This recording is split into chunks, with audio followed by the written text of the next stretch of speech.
Well, I'm going to be getting this one out late, but it'll be before midnight, so at least I will not be missing the day. And there actually was something I've been excited to talk about for a couple of days now, and just haven't had a chance to get to it because there's been other more pressing matters of the news. But there is a new bipartisan push in the Senate to try and rein in the president's war powers. And basically not quite totally end the president's ability to just go and bomb random countries that the U.S. is not at war with, but just kind of reel him in a little bit with specific reference to Iraq. Thankfully, the airstrikes in Syria that the U.S. carried out, was it this week or last week, have pretty much been universally condemned, except for by extreme partisans and sympathetic neocons. But largely, Democrats and Republicans, even in Washington at this point, have a problem with what President Biden did, and the tone of the statement that the two senators who were leading this charge, Todd Young of Indiana and Tim Kaine of Virginia, two unlikely people I would not have suspected of spearheading this kind of a move. But their statement basically says that, the events that unfolded in Syria are evidence that, no matter which party is in power, the executive branch is going to continue to try and push the envelope with respect to what sorts of actions they can take without Congress, without consulting Congress. And so what they're going to try and do is modify or repeal a couple of authorizations given to the executive branch, which are used as legal justification for strikes like, these strikes in Syria from 1991 and 2002. Now, these are not, this is not the 2001 AUMF, which started the war in Afghanistan, which is like the biggest one. But this is starting to erode the statutory authority for the war on terror just a bit. And while this really is just nibbling away at the edges, this is not something that is going to end the terror war overnight. It is a sign that we're finally moving in the right direction. And it's nice to see the war party get some bipartisan pushback. And these are not, the people signing on to this, from what I saw, they're not, your usual suspects. It's not like it's, Rand Paul, Thomas Massey, Ro Khanna, and what's his name from Oregon? I can't remember. He talks with a lisp. Ron Wyden, that was it. Those are the guys you kind of generally would expect to be, if there's going to be some kind of bipartisan, anti-war-ish move in Congress. Those are the kinds of guys you would expect to see in the House and the Senate. But here, we've got, again, as I said before, Tim Kaine and Todd Young, two very vanilla politicians. Tim Kaine, being the Democrat, and Todd Young being the Republican. But then you've also got, I guess you've got at least one guy who's been kind of against the, some of the worst excesses of the terror war, Mike Lee, who has been good on Yemen. But additionally, you had Tammy Duckworth, who is a veteran, which I find somewhat surprising because, I tend to, I would think that she'd be more of the pro-war kind of veteran because she, it seems like, she's prone to bloody shirtism. But hey, if she's on the right side in this case, I'll take it. And even Chuck Grassley of Iowa, which surprises me because, Chuck is, he's like 95 years old. He's a team player. He has really no incentive to try and stick his neck out and say, hey, the terror war might have gone a little too far. I would think he'd be one of those guys who would be a bitter clinger and hang on to it till the end. Now, none of these guys, like I said, are firebrands or anything. They're not out there to really change hearts and minds.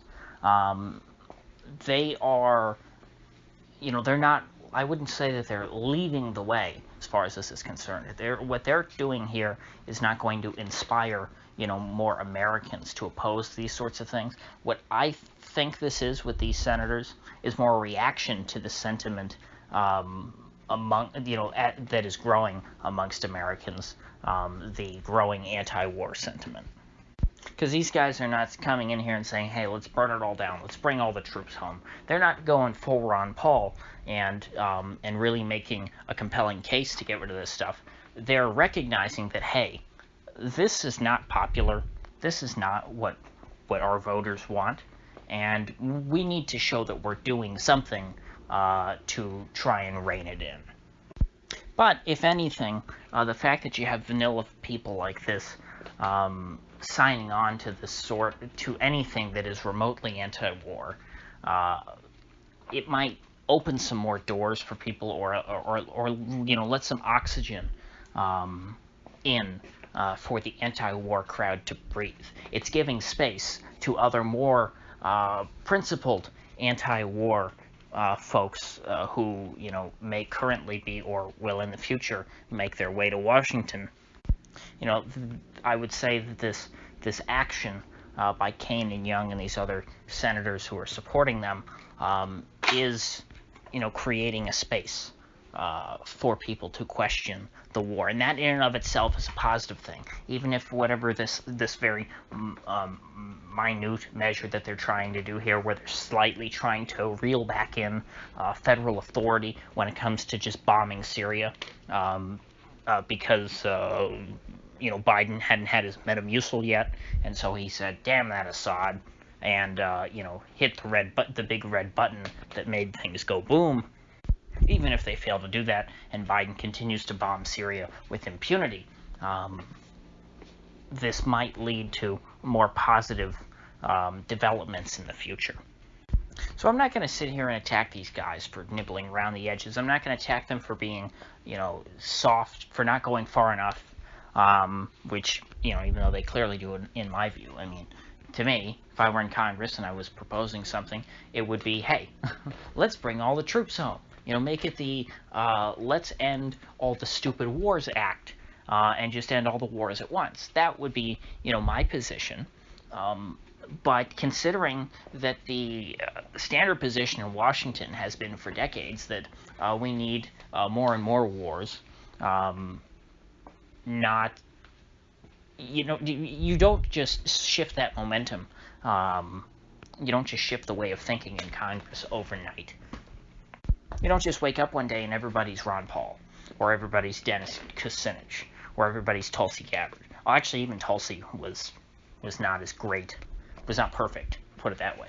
She was leagues ahead of everyone else in Congress, or most people in Congress, as far as the war stuff goes, but she was not perfect. She still believed in the mission. She just thought that the mission was not being served by the actions of the political leadership in the Pentagon and the White House. But I don't really want to get into that here.